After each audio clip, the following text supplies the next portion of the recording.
Mesdames et Messieurs les membres du Comité national du Rassemblement pour le développement, Messieurs les hauts cadres du cabinet de Son Excellence, Monsieur le Président de la République, Monsieur le ministre secrétaire général, Monsieur le ministre directeur de cabinet, Monsieur le conseiller spécial, Monsieur le conseiller principal et juridique, et Mesdames et Messieurs les membres du cabinet du Premier ministre, chef du gouvernement, Mesdames et Messieurs les membres du gouvernement, Messieurs les présidents des institutions républicaines, Mesdames et Messieurs, Excellences, membres des missions diplomatiques et institutions internationales accréditées en Guinée, Mesdames et Messieurs les membres des partis politiques, de la société civile, des organisations socio-professionnelles, coordination régionale, secteur privé, Mesdames et Messieurs, en vos grades, titres, fonctions, tout protocole observé. Permettez-moi, avant de mettre fin à cette plénière, de vous dire tout simplement que la mouture de la Constitution, de l'avant-projet adopté par la plénière du 26 sera disponible dès qu'on suspendra cette plénière sur une plateforme créée à cet effet, www.debatcitoyen.gn. C'est une plateforme dédiée au CNT. Le texte ne sera publié que sur cette seule et unique plateforme. Ceux qui veulent y accéder, je demande à la régie de mettre la plateforme, s'ils ont déjà, s'ils sont prêts pour ça aussi. Sinon, je risque de descendre à la technique.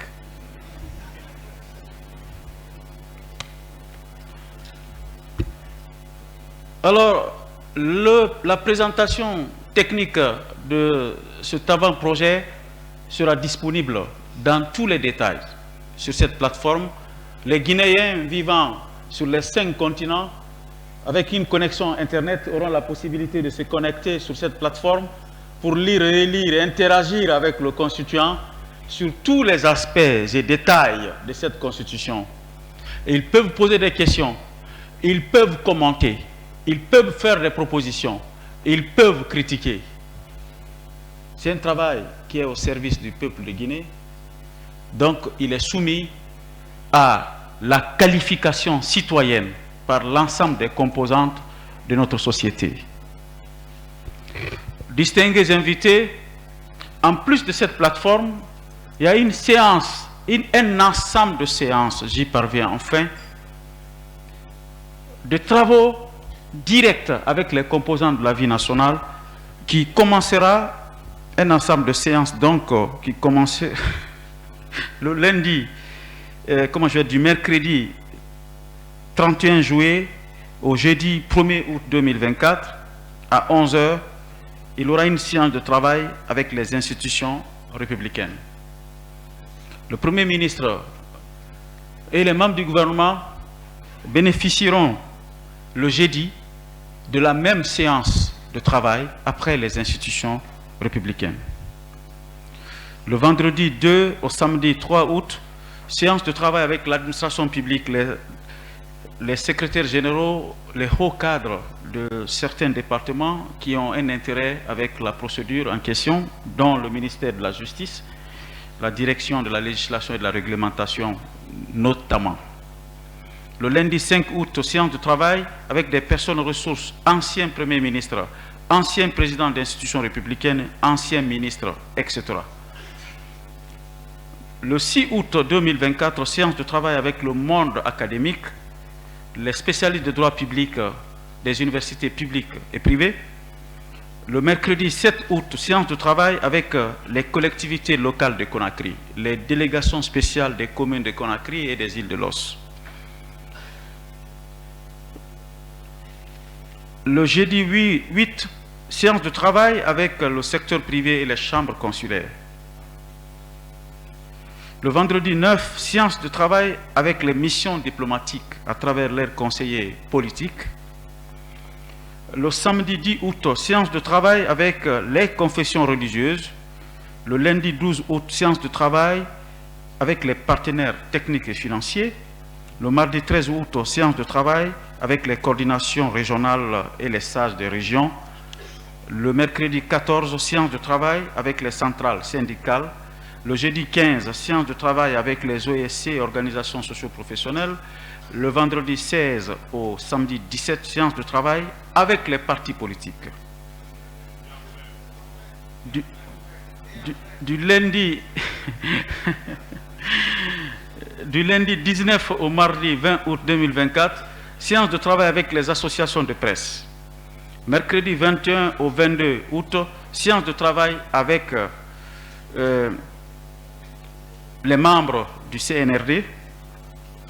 Et le dimanche 1er septembre 2024, c'est le déploiement de l'ensemble des conseillers nationaux dans toutes les communes rurales et urbaines de la Guinée, mais aussi dans les missions diplomatiques à l'étranger. Honorables conseillers nationaux, mesdames et messieurs les membres du CNRD, les présidents des institutions républicaines, les représentants des missions diplomatiques et institutions internationales, partis politiques, organisations de société civile, syndicats, organisations, confessions religieuses, et mesdames et messieurs de la presse nationale et internationale, tout protocole observé, c'est la quintessence de cette plénière qui était consacrée à une présentation technique du contenu de ce que nous appellerons à partir d'aujourd'hui l'avant-projet de la nouvelle constitution de la Guinée refondée. Honorables conseillers nationaux, mesdames et messieurs, au nom du bureau du Conseil national de la transition, je remercie les membres du CNRD, à sa tête le président de la République. Faire une constitution avec audace et de manière décomplexée exige une vision d'un homme d'État qui met au-dessus de ses intérêts personnels l'intérêt du peuple martyr de Guinée. Je demande aux honorables conseillers nationaux d'acclamer Monsieur le Président de la République pour la facilitation de ce travail.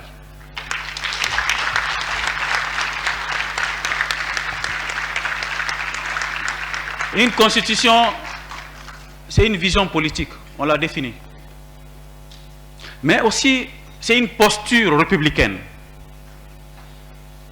C'est pourquoi l'honneur est pour moi de reconnaître et de saluer à sa juste valeur la posture républicaine dont vous avez fait montre dans la diversité. Mais malgré l'énergie, les contradictions, vous avez été méticulés dans l'analyse de chaque point, chaque virgule et chaque paragraphe de cette constitution. Et l'histoire retiendra que vous n'avez pas fait économie de vos sommeils, de vos distractions, pour que ce travail soit livré au peuple de Guinée et qu'il soit fondamentalement différent des anciennes pensées constitutionnelles et des autres lettres constitutionnelles que notre pays a connues de par son histoire, et ces constitutions n'ont pas résisté au temps et à la volonté des hommes. Honorables conseillers, distingués invités, sur ces mots, je déclare la séance plénière du jour suspendue.